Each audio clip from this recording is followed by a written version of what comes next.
Mas se formos aqui no nosso navegador, vamos atualizar. O que está acontecendo aqui? Ele começa a nossa animação durante os 3 segundos e quando termina os 3 segundos, ele vai terminar a nossa animação voltando para a sua posição inicial. Mas nós podemos também aplicar um delay, ou seja, após um determinado segundo ele vai começar a animação e também nós podemos aplicar a quantidade de vezes que será repetido esta animação. Então, como que nós podemos aplicar um delay e também um loop? Então, temos aqui o nosso exemplo das propriedades CSS que nós aplicamos no nosso elemento. E temos aqui em seguida o nosso Animation Interaction Count, que no lugar de n nós vamos colocar a quantidade de vezes que irá repetir a nossa animação. E em seguida nós temos o nosso Animation Delay, ou seja, que vai ser a quantidade de segundo para começar essa animação, que é o atraso da animação. Talvez você queira aplicar um tipo de animação e não quer que reproduza na hora que terminar o carregamento da página. Mas assim que terminar o carregamento, ele espera alguns segundos e só em seguida será aplicado a nossa animação. Ou seja, ele vai carregar totalmente a página, vai esperar aqueles determinados segundos e vai ser o início desta animação. Então o que nós vamos construir para aplicar tanto o delay quanto o loop? Basicamente o que nós vamos fazer?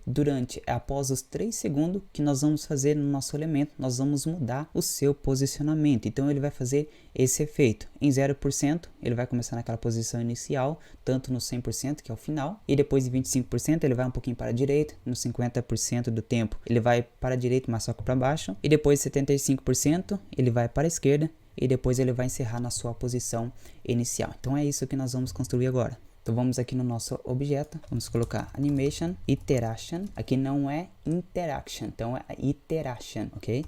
Depois nós colocamos Count, e nós vimos que nós podemos colocar a quantidade de vezes que será repetida essa animação, mas nós podemos colocar também Infinity, ou seja, ele vai ficar reproduzindo infinitamente, e só vai parar assim que eu clicar ou sair da página, que daí então não vai ser reproduzido mais aquela animação. Mas enquanto eu estiver na página, essa animação vai continuar se repetindo. Então por isso que eu coloquei Infinity. E nós vamos colocar Animation, vamos colocar o Delay, ou seja, ele vai esperar alguns segundos. Eu vou colocar de 3 segundos para nós visualizarmos o efeito. E também o que eu vou aplicar aqui é o Position Absolute, ou seja, como nós vamos trabalhar com posicionamento na tela, então eu vou colocar Position Absolute para ele ficar livremente. Eu vou deixar aqui no card ou na descrição um link onde tem um vídeo onde explica em detalhes como funciona o nosso posicionamento Absolute, Relative e também como nós podemos aplicar Left, Right, Bottom e Top, tá ok? E agora nós vamos aplicar os nossos famosos keyframe. Então aqui em 0% eu vou colocar, deixa eu dar um espacinho aqui, eu vou colocar aqui o topo, vai ser de 0 e o Left também será de 0, ou seja, a sua posição inicial vai ser no 0 tanto na parte do topo e também do lado esquerdo.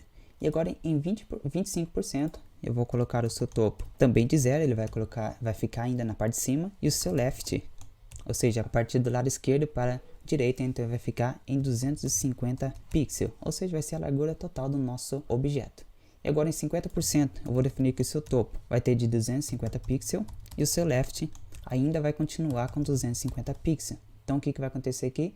Simplesmente ele vai descer para baixo. Então agora nós vamos em 75% e vamos colocar aqui o topo será 250 pixels e agora o nosso Left ele vai ser de 0 pixel. Então nesse caso aqui ele está indo para a esquerda. E agora nós vamos encerrar essa animação colocando aqui a 100%, que é a animação, a parte final do tempo, e nós vamos colocar aqui o topo vai ser de 0 e também o nosso Left que será 0. Então em 0% ele vai começar com essa posição inicial e ele vai terminar com a mesma posição, e os efeitos vão acontecer durante esse tempo. Então vamos aqui no nosso navegador, podemos ver que o efeito já está acontecendo, mas vamos atualizar e vamos esperar o tempo que nós definimos de 3 segundos, que é o Animation Delay.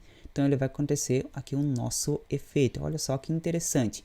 E quando vai terminar esse efeito? Só quando nós saímos dessa tela, ou quando nós ali no código definimos a quantidade de vezes que irá repetir essa animação. Então neste caso ele vai ficar infinitamente reproduzindo essa animação. Então podemos ver que em 0% ele voltou para essa posição, depois em 25% ele andou 250 pixels, depois ele foi para baixo, 250 pixels do topo, depois ele voltou para a posição do topo de 250 e voltou para 0 do lado esquerdo e voltou para a sua posição inicial.